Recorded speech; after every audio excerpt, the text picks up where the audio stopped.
Bien, chers fidèles, monsieur le curé, monsieur l'abbé Petrucci me demande de faire cette annonce pour dimanche prochain. La Fraternité Saint-Pédis organise dimanche prochain une manifestation revendicative pour contester les restrictions de culte, suivie d'une messe présidée par monsieur l'abbé de Jorna à 16h30, place Vauban à Paris. Venez nombreux.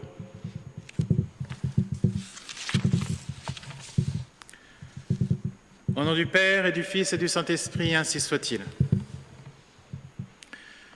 Bien chers fidèles, nous fêtons ce soir la fête de Sainte Catherine d'Alexandrie, vierge et martyre du début du IVe siècle, patronne secondaire de Saint-Nicolas du Chardonnay, de la paroisse de Saint-Nicolas du Chardonnay. Vous avez sur l'autel ces initiales SN pour Saint-Nicolas et SC pour Sainte Catherine. Et la liturgie de cette messe nous fait méditer la parabole des vierges sages et des vierges folles. Dans les mariages hébreux, des jeunes filles invitées par l'épouse devaient le soir attendre l'époux et l'épouse avec des lampes allumées pour les conduire à la maison nuptiale. Ces 10 vierges désignent l'ensemble des âmes, de toutes les âmes, invitées par l'Église à assister à ces noces avec le Fils de Dieu. Les vierges sages mettent de l'huile dans leur vase pour entretenir leurs lampes. Elles sont attentives à ce que rien ne leur manque de ce qui est nécessaire pour bien recevoir l'époux.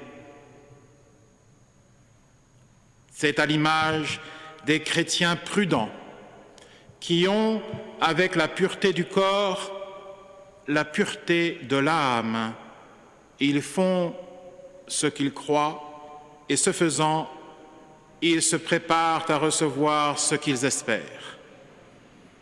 Ils ont fait une provision d'huile dans leur vase, c'est-à-dire dans leur cœur, car ils ont acquis la richesse des bonnes œuvres, des œuvres de miséricorde, accomplies avec une intention droite.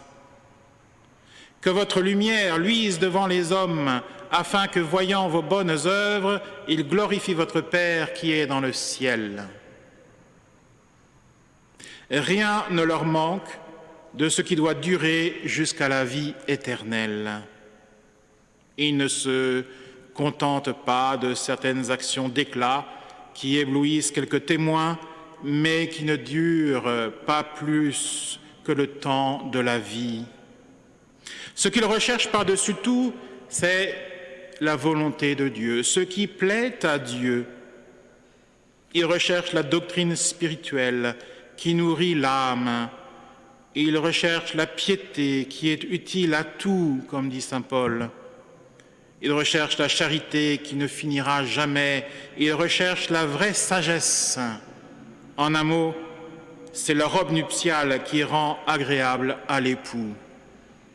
Et vous comprenez bien, chers fidèles, pourquoi cet évangile a été choisi pour Sainte Catherine, patronne de ceux qui recherchent la sagesse, les philosophes.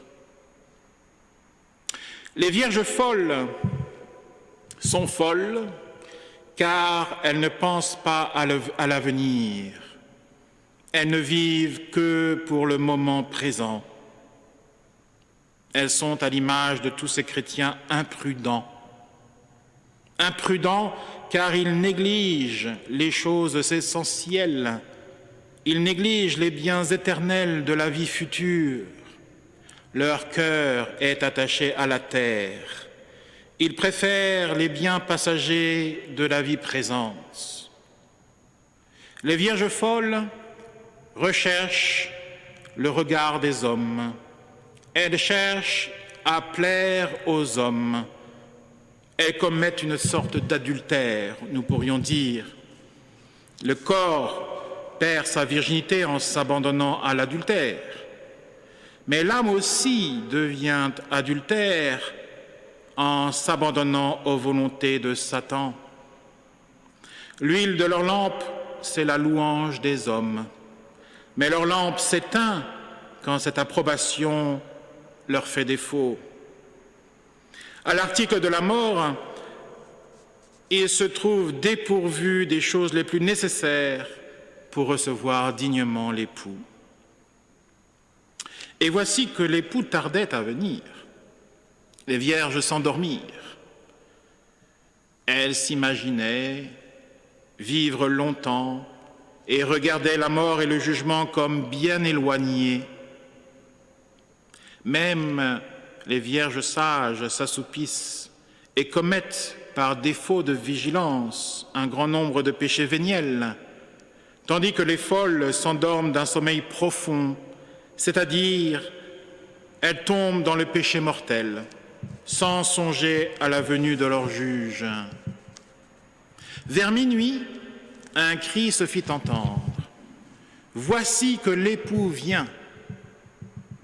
C'est ainsi que, lorsque nous y penserons le moins, nous serons appelés au jugement particulier à la fin de notre vie. Notre Seigneur nous l'a dit, « Je viendrai comme un voleur dans la nuit ». Alors les vierges folles sont prises au dépourvu. Ces pauvres folles s'étaient contentées de l'approbation des flatteurs qui vendent leurs louanges fausses ou vaines. Les méchants, en effet, seront étonnés. Ils reconnaîtront leur folie quand ils verront leurs lampes éteintes, faute d'huile. Ces vierges folles, éplorées, habituées à toujours emprunter, à chercher au dehors les approbations qui les soutenaient, elles demandent aux vierges sages d'avoir pitié d'elles. Elles leur disent « Donnez-nous de votre huile, car nos lampes s'éteignent. » Mais les vierges sages répondirent « De peur que nous n'en ayons pas assez pour nous et pour vous, allez plutôt à ceux qui en vendent et achetez-en pour vous. » Il faut voir ici, mes frères, une parole d'humilité plutôt que de dureté. Nous devons certainement donner aussi généreusement que possible, mais en manière de mérite, l'humilité nous oblige à déclarer qu'il n'y a pas de superflu. Les vierges sages conseillent à leurs malheureuses compagnes d'aller à ceux qui peuvent donner aux pécheurs, en échange de leurs aveux, la lumière, le pardon et la grâce. Elles leur conseillent d'aller aux prêtres. Mais où trouver des prêtres dans un pareil moment? À ce jugement, au jugement de Dieu, chacun aura assez à faire de répondre pour lui-même. Ce ne sera plus le temps des intercessions. Ce n'est plus après la mort, au temps du jugement, que l'on peut faire des prières ou acquérir des mérites. Chacun sera jugé d'après ses œuvres, bonnes ou mauvaises, et ses œuvres les suivront. La charité des sages couvrira la multitude de leurs péchés, tandis que les folles qui s'en vont les mains vides au tribunal de Dieu seront condamnées. Et pendant que ces vierges folles allaient acheter de l'huile, l'époux arriva. Celles qui étaient prêtes, les vierges sages, entrèrent avec lui dans la salle des noces.